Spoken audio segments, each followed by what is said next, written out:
जय माता दी। आज हम कुंडली में ऋण के बारे में जानेंगे। सबसे प्रमुख और महत्वपूर्ण ऋण पितृ ऋण होता है।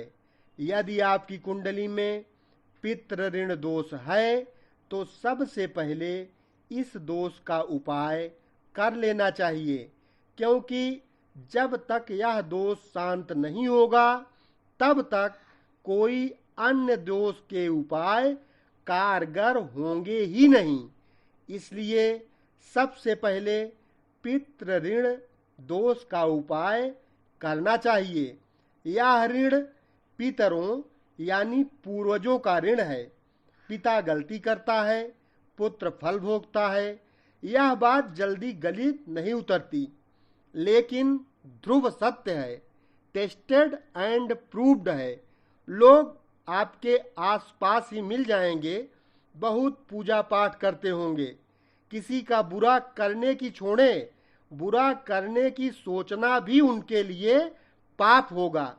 लेकिन उनके साथ कोई बड़ा अनिष्ट हो जाता है, बहुत बुरा हो जाता है, तो समझ नहीं पाते कि हमारी अच्छाई का भगवान हमें इस प्रकार दंड क्यों दे रहे हैं, जबकि हमारा पड़ोसी दुराचारी और अत्याचारी होते हुए भी इतनी अच्छी जिंदगी जी रहा है और हम इतनी विकट परिस्थिति क्यों झेल रहे हैं। तो चेक करें, आपकी कुंडली में पूर्व जन्म से आया हुआ ऋण निकलेगा ही निकलेगा, जिसका आप इस जन्म में भुगतान कर रहे हैं, जिसे प्रारब्ध के नाम से भी जाना जाता है। राजा दशरथ के तीर से श्रवण कुमार की हत्या हुई। श्रवण कुमार के माता पिता ने श्राप दशरथ को दिया। राजा दशरथ को श्राप मिला, इसी प्रकार पुत्र वियोग में तेरी भी मृत्यु होगी। जैसे श्रवण के माता पिता अपने पुत्र के वियोग में खत्म हुए, लेकिन श्राप मिला राजा दशरथ को। और भुगता कौन?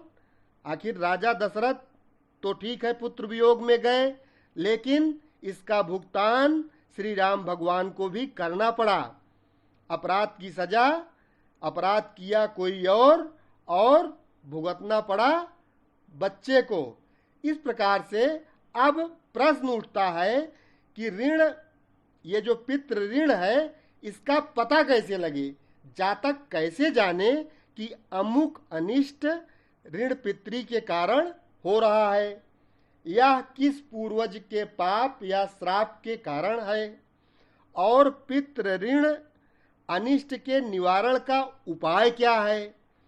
तो पितृ ऋण की मोटी पहचान ये है कि इसके अनिष्ट पूरे परिवार यानी घर परिवार के सब लोगों को प्रभावित करते हैं।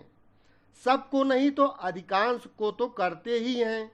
परिवार के एक व्यक्ति की कुंडली में जो ग्रह पीड़ित होते हैं, वही अन्य व्यक्तियों की कुंडली में भी पीड़ित होते हैं। लाल किताब के अनुसार जिस ग्रह के अपने घर में या कारकत्व वाले घर में शत्रु ग्रह बैठा हो, वह ग्रह पीड़ित माना गया है। पीड़ित ग्रह जिन रिश्तेदारों के कारक होते हैं, उन्हीं रिश्तेदारों के पाप या शाप से ऋण पितृदोष बनता है। 9वां भाव पिता का होता है। जमीन मकान दोनों गुरु का।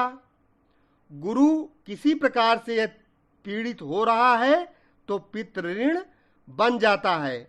आप अपनी कुंडली उठाएं और देखें, कुंडली का दूसरा भाव, कुंडली का 5वां भाव, कुंडली का 9वां भाव और कुंडली का 12वां भाव। यदि इन भावों में बुध, शुक्र और राहु बैठे हों तो पितृदोष का निर्माण समझ लो हो गया है। कुंडली का 2, 5, 9, 12 ये भाव यदि बुध, शुक्र और राहु के बैठने से पीड़ित हुआ तो पितृदोष बन गया, क्योंकि ये भाव गुरु यानी बृहस्पति का है। आपकी कुंडली में कहीं भी गुरु के साथ उसका शत्रु बुध बैठ जाए तो कुंडली में पितृदोष बन गया। सूर्य के साथ यदि शनि बैठ जाए कुंडली के किसी भी भाव में तो पितृऋण बन गया। कुंडली के किसी भी भाव में गुरु की मदद पहुंचाने वाले ग्रह सूर्य और चंद्रमा के साथ यदि राहु, केतु, शनि बैठ जाएं तब भी पितृदोष बन जाता है। कुंडली का दूसरा, 5वां, 9वां और 12वां भाव यदि पीड़ित होगा तभी पितृऋण माना जाएगा, अन्यथा नहीं माना जाएगा।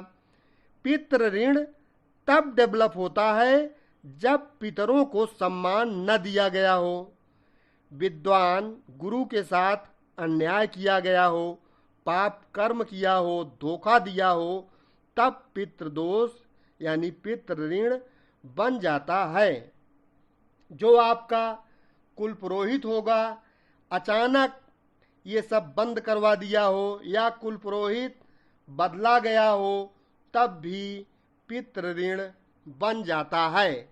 इस तरह से आप अपनी कुंडली में बहुत ही आसानी से देख सकते हैं कि आपकी कुंडली पितृदोष से पीड़ित है या पीड़ित नहीं है। यदि आपकी कुंडली पितृदोष से पीड़ित है तो आप हर हाल में इसका उपाय सबसे पहले करें, क्योंकि जब तक ये आप पुराना कर्जा नहीं चुकाएंगे तब तक नए में आपको कहीं से लाभ मिलने वाला नहीं है। तो अगर हम इसके उपाय की बात करें तो सबसे पहले जहां अंत्येष्टि क्रिया की गई है, यानी आपके पितरों को जहां उनकी अंत्येष्टि क्रिया की गई हो वहीं पर पितृकर्म करना चाहिए। अंतिम संस्कार जहां किया गया हो वहीं करना श्रेयस्कर होता है। जिनके केवल पुत्रियां अकेले हों या साधु सन्यासी हों, इस प्रकार का कार्य हो, तब ये लोग गया जा सकते हैं। जिनके घर पुत्र हो या आज्ञाकारी पुत्र हो तो हर वर्ष पितृकर्म करते रहना चाहिए। अपने खानदान से बराबर धन इकट्ठा करके 33 हफ्ते तक आप लगातार इसका उपाय कर सकते हैं, तो उससे बेहतर परिणाम आपको मिलेगा। पीपल का पेड़ लगाएं, पीपल को जल दें, इससे भी पितर संतुष्ट होते हैं, गुरु प्रसन्न होते हैं और लाभ मिलता है। अमावस्या के दिन पितृ तर्पण और पिंडदान हर वर्ष करना चाहिए। गायत्री मंत्र का जाप करने से पितृ शांत होते हैं। कम से कम 21 मिनट गायत्री मंत्र का जाप प्रतिदिन करने से पितृ मुक्ति मिल जाती है। कौवे को खीर खिलाना चाहिए, दूध में रोटी भिगो कर देना, रामचरितमानस का पाठ करना, ये कार्य करते रहने से भी पितृ शांत होते हैं और दोष से मुक्ति मिलती है। अमावस्या को दक्षिण की तरफ मुख करके हाथ उठाकर धन की मांग करें। अपने पितरों से अमावस्या के दिन दक्षिण की तरफ दोनों हाथ उठा लें और दक्षिण की तरफ मुख करके धन की मांग करें और वादा करें कि हमको धन धान्य से परिपूर्ण करें, हम गरीबों को भोजन कराएंगे और जब धन मिलने लगे या मिल जाए तो गरीबों को भोजन अवश्य कराएं। कल्याण होगा। धन्यवाद।